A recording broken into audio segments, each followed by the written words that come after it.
Hello students, आज का अपना टॉपिक है द फंडामेंटल ऑफ नर्सिंग का द नर्सिंग प्रोसेस। तो स्टार्ट करते हैं आज के लेक्चर को। सबसे पहले हम देखेंगे डेफिनेशन कि नर्सिंग प्रोसेस क्या होता है। तो nursing process nursing process is a critical thinking, मतलब लॉजिकली एनालाइज करना। क्रिटिकल थिंकिंग मतलब क्या होता है, एक सेकंड को। क्रिटिकल थिंकिंग मतलब क्या होता है, किसी भी चीज़ को लॉजिकली एनालाइज करना, उसे अपने बोलते हैं क्रिटिकल थिंकिंग। ठीक है। तो nursing process is a critical thinking process that professional nurse use to apply the best available evidence. रुको, मतलब नर्सिंग प्रोसेस क्या है, किसी भी नर्स द्वारा किसी पेशेंट को हेल्प प्रोवाइड करना क्रिटिकल थिंकिंग करते हुए और किस बेस पे, अवेलेबल एविडेंस के बेस पे। मतलब आप किसी नर्स किसी भी पेशेंट को केयर प्रोवाइड कर रही है और किस तरीके से क्रिटिकल थिंकिंग करते हैं, मतलब आप जो भी उस पर प्रोसीजर कर रहे हो उस प्रोसीजर को आपने लॉजिकली एनालाइज करना है, क्या ये प्रोसीजर सही है, इस टाइम पे यही प्रोसीजर होना चाहिए, और आपके पास उस प्रोसीजर का अवेलेबल एविडेंस होना चाहिए।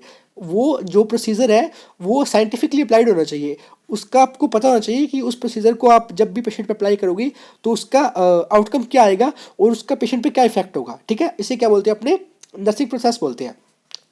और ये डेफिनेशन किसने दी थी, अमेरिकन नर्सिंग एसोसिएशन ने दी थी। कब दी थी, 2010 में दी थी। ठीक है, आगे बढ़ते हैं। ये आगे और इसकी नर्सिंग प्रोसेस की डेफिनेशंस है, इसे भी समझते हुए चलते हैं। तो ये क्या है, nursing process is a systematic method of providing care to clients. मतलब सिस्टमैटिक मैनर में पेशेंट को केयर प्रोवाइड करना ही क्या कहलाता है, नर्सिंग प्रोसेस कहलाता है। बहुत ही सिंपल सी बात है। ठीक है, जो इसकी थर्ड डेफिनेशन है वो क्या है, the nursing process is a systematic method of planning and providing individualised nursing care. Same पिछले डेफिनेशन है, बस मैंने थोड़े से वर्ड और ऐड कर दिए हैं। जैसे कि इसमें क्या करना है, सिस्टमैटिक तो केयर प्रोवाइड करनी है, साथ में प्लानिंग भी करनी है और इंडिविजुअलाइज्ड नर्सिंग केयर करनी है। मतलब एक स्पेसिफिक पेशेंट को सोचते हुए आपने उस स्पेसिफिक पेशेंट को ध्यान में रखते हुए आपने उसे केयर प्रोवाइड करनी है। ठीक है, इसे क्या बोलते हैं, नर्सिंग प्रोसेस बोलते हैं। सिंपल आप ये याद रखो कि सिस्टमैटिक मैनर में पेशेंट को हेल्थ प्रोवाइड करवाने ही क्या है, नर्सिंग प्रोसेस है। ठीक है, आगे बढ़ते हैं। अब आता है purposes of nursing process. Purposes of nursing process, ये काफ़ी इंपॉर्टेंट टॉपिक है। इससे आपके यूनिवर्सिटी एग्जाम में 5 मार्क्स में कई बार क्वेश्चन भी आ जाते हैं। ठीक है, 5 मार्क्स में या फिर 2 मार्क्स में आ जाते हैं। ठीक है, तो अपने से भी समझते हैं। तो फर्स्ट पर्पस क्या है, to identify sorry to identify a client's health status and actual और पोटेंशियल हेल्थ केयर प्रॉब्लम और नीड्स। मतलब इसमें क्या करना है, अपने को पेशेंट की जो करंट हेल्थ स्टेटस है उसे ध्यान में रखते हुए उसे केयर प्रोवाइड करनी है। मतलब अपने को पहले देखना है कि पेशेंट कितना इल है, उसको किस तरह की केयर की और कितनी केयर की ज़रूरत है। ठीक है, उसे ध्यान में रखते हुए अपने उसे हेल्थ प्रोवाइड कर रहे हैं। तो वो क्या है, वो नर्सिंग प्रोसेस का एक पर्पस है।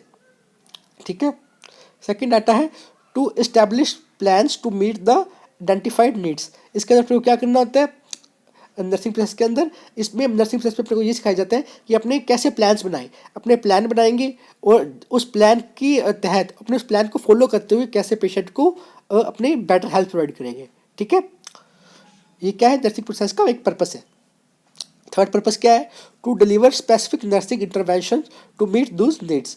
वही, ये अपने को जो भी अपने टारगेट्स है, जो भी अपने नीड्स है, जो अपने फुलफिल की है, जो अपने टारगेट बनाया है कि अपने को पेशेंट को ये हेल्थ प्रोवाइड करवानी है, अपने को पेशेंट को जो मतलब स्पेसिफिक जो अपने प्लान बनाए पेशेंट को केयर प्रोवाइड कराने के लिए उसे फुलफिल करना है, पेशेंट के नीड्स पूरी करनी है।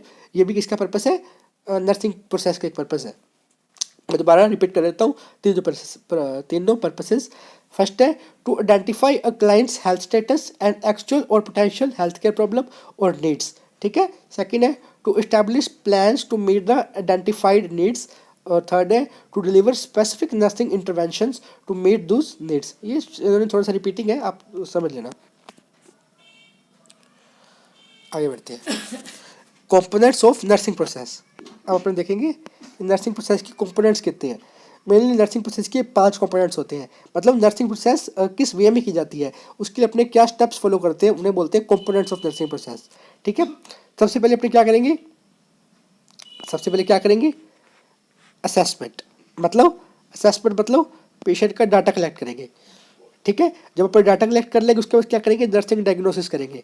मतलब ये कोई मेडिकल डायग्नोसिस दिया, मतलब आपके पास कोई पेशेंट की लेबोरेटरी रिपोर्ट नहीं आएगी। इसके अंदर आपको क्या करना है, सिर्फ ऑब्जर्व करना है। पेशेंट को अगर पेन हो रहा है या फिर उसको ब्रीथिंग में प्रॉब्लम हो रही है, आपने उसे देखते हुए पेशेंट को डायग्नोसिस करना है, बताना है कि इससे क्या प्रॉब्लम हो रही है पेशेंट को।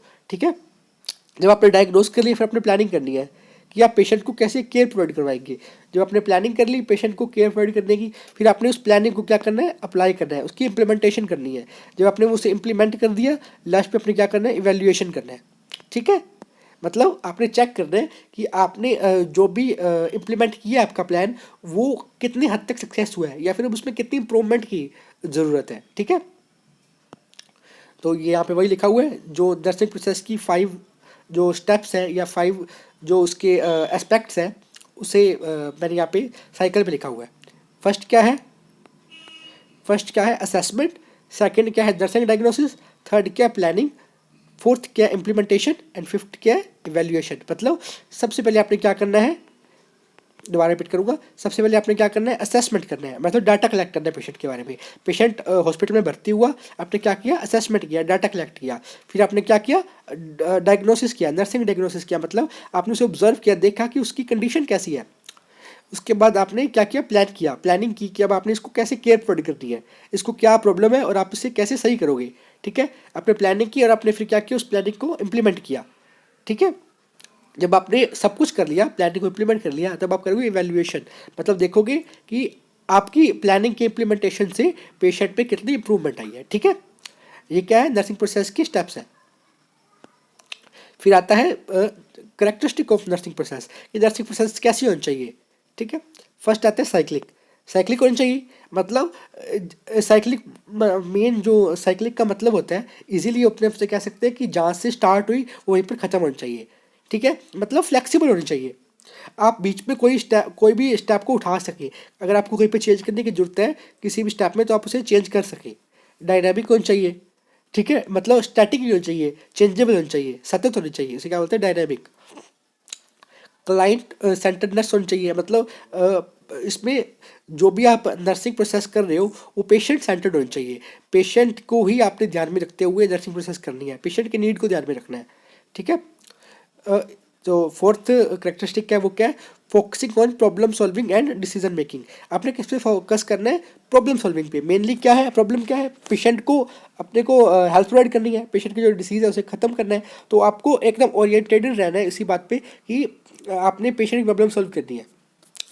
ठीक है। और डिसीजन मेकिंग, कि आपको क्विक डिसीजन लेना है, अगर कोई भी प्रॉब्लम आती है तो उसके अंदर आप खुद इंडिविजुअली क्विक डिसीजन ले सको। ये क्या है, नर्सिंग प्रोसेस का करेक्टरिस्टिक क्या है। फोर्थ पॉइंट क्या आता है, सॉरी फिफ्थ पॉइंट क्या आता है, इंटरपर्सनल एंड कोलैबोरेटिव होना चाहिए। ठीक है। आप खुद भी इसमें वर्क कर सकते हैं और अगर आपको जो आपके कलीग्स हैं उनकी हेल्प चाहिए तो वो भी आप ले सकते हो, कोलैब भी कर सकते हो। ठीक है।